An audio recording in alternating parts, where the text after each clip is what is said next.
VA business channel நேயர்களுக்கு எண்ணியல் நிபுணர் சதீஷ்ராவின் வணக்கங்கள். நம்ம சென்ற பதிவில் 1 to 15 தேதி வரைக்கும் வியாபாரம் செய்பவர்களுக்கு அவரவர்களுடைய பிறந்த தேதிக்கு எப்படி இருந்துச்சு அப்படிங்கிறத நான் பார்த்து சொல்லியிருந்தேன்.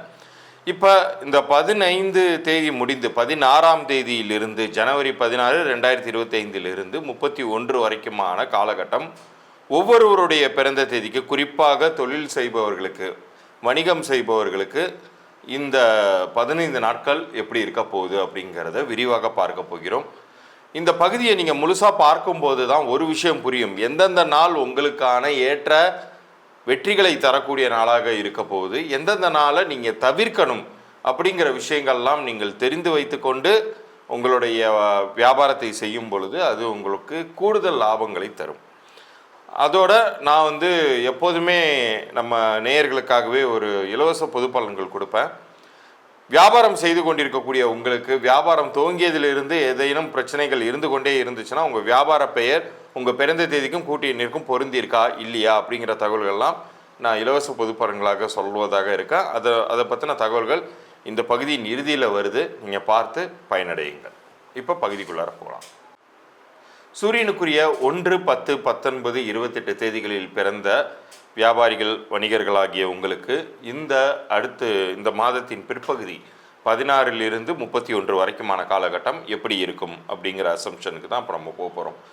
இது ஒரு வியாபாரம் ஓரளவுக்காச்சும் நல்லா இருக்கக்கூடிய ஒரு காலகட்டமாகவே இருக்க போகுது. நிறைய பேருக்கு இந்த பொங்கல் சமயத்தில் ஒரு சில வியாபார வாய்ப்புகளோ அல்லது வியாபார சூடுபிடிப்புகளோ நடக்கும்னு எதிர்பார்த்துருப்பீங்க.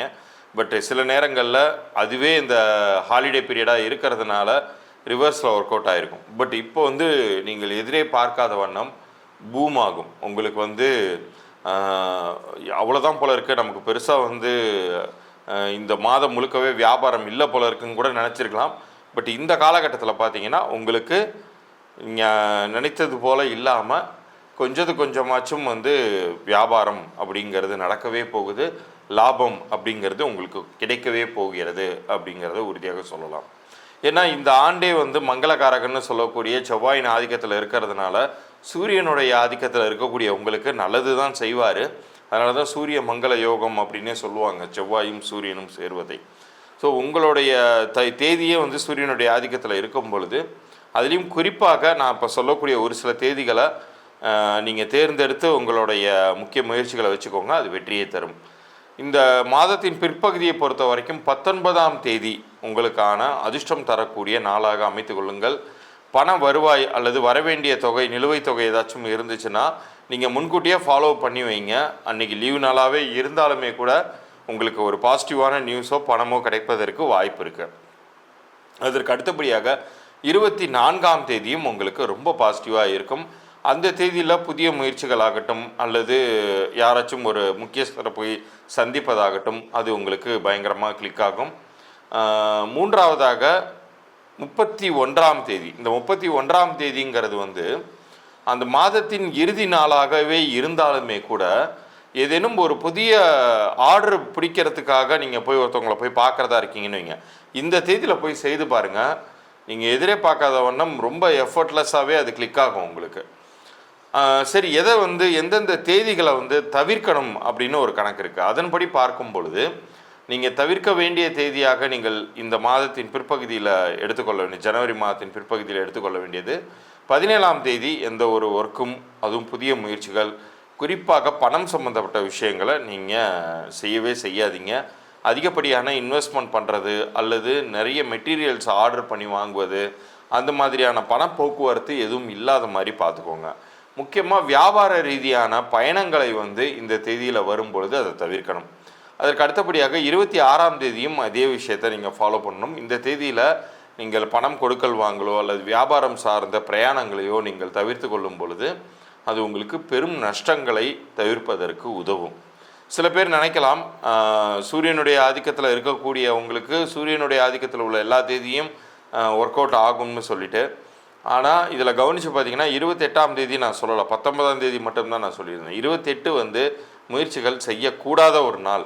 சூரியனுடைய ஆதிக்கத்திலே இருந்தால் கூட அந்த தேதியில் நீங்கள் முயற்சிகள் எதுவும் செய்யாதீங்க. அது தேவையில்லாமல் உங்களுக்கு கையை சுட்டுக்கிற மாதிரி ஆகிடும். இன்னும் சொல்லப்போனால் நீங்கள் ஒரு ரிசல்ட்டை எதிர்பார்த்து ஒரு இடத்துக்கு போயிருப்பீங்க, அங்கேருந்து உங்களுக்கு நெகட்டிவான பதில்கள் வருவதற்கு அது வாய்ப்பாக அமைந்துவிடும். அதற்கு பதிலாக 29ஆம் தேதி அது நிறைந்த அமாவாசையாக இருக்குது. அதுவும் தை மாதம் பிறந்ததற்கு பிறகு வரக்கூடிய ஒரு அமாவாசை, தை அமாவாசைலாம் சொல்லுவாங்க. அது ஒரு பாசிட்டிவான ஒரு விஷயத்தை உங்களுக்கு தரலாம். அதனால் அன்னைக்கு இந்த கடைக்கு பூஜை போடுவது அல்லது புதிதாக ஒரு ஆர்டர் எடுப்பது, ஆர்டர் பிளேஸ் பண்ணுவது, இது போன்ற விஷயங்கள்லாம் நீங்கள் செய்யலாம். அது உங்களுக்கு நிச்சயம் கை கொடுக்கும். உங்களுக்கு வியாபாரம் பெருகுவதற்கு அந்த நாளுமே மிக உகந்த நாளாக அமையும். நீங்கள் வழக்கமாக வணங்கக்கூடிய இறைவனை சாதாரணமாக வழிபட்டுட்டு எதுவும் ஸ்பெஷலாக இதுக்குன்னு எதுவும் செய்ய வேண்டாம். வழக்கமாக நீங்கள் வணங்கக்கூடிய குருவையோ அல்லது கடவுளையோ வணங்கிட்டு இந்த மாதத்தின் பிற்பகுதியின் பிஸ்னஸை ஆரம்பிங்க. நிச்சயம் உங்களுக்கு இது ஒரு பாசிட்டிவான மந்தாகவே மாதத்தின் பிற்பகுதியை அமைய போகுதுன்னு நான் சொல்லுவேன். இப்போ இவ்வளோ நேரம் நீங்கள் பார்த்த, நன்கு தெரிந்து கொண்ட இந்த 15 நாள் குறிப்பிலிருந்து நான் சொன்ன உங்களுக்கு பொருந்தக்கூடிய நாட்களை சரிவர கடைபிடிங்க. நிச்சயம் நீங்கள் வெகுமதிகளை அள்ளலாம். எந்தெந்த தேதிகளை தவிர்க்க சொன்னனோ அந்தந்த தேதிகளை தவிர்த்து கொள்ளும் பொழுது அதிகப்படியான ரிஸ்க்கும் நஷ்டத்தையும் நீங்கள் தவிர்த்து கொள்ளலாம். இப்போ ஆரம்பத்திலிருந்தே எனக்கு நஷ்டமாகவே போயிட்டுருக்கு சார் வியாபாரம், நான் என்ன பண்ணுவது அப்படின்னு கேட்குறவங்களுக்காகவே நான் இலவச பொது பலன்கள் தரேன். குறிப்பாக இது வியாபார ஓனர்களுக்காக மட்டுமே.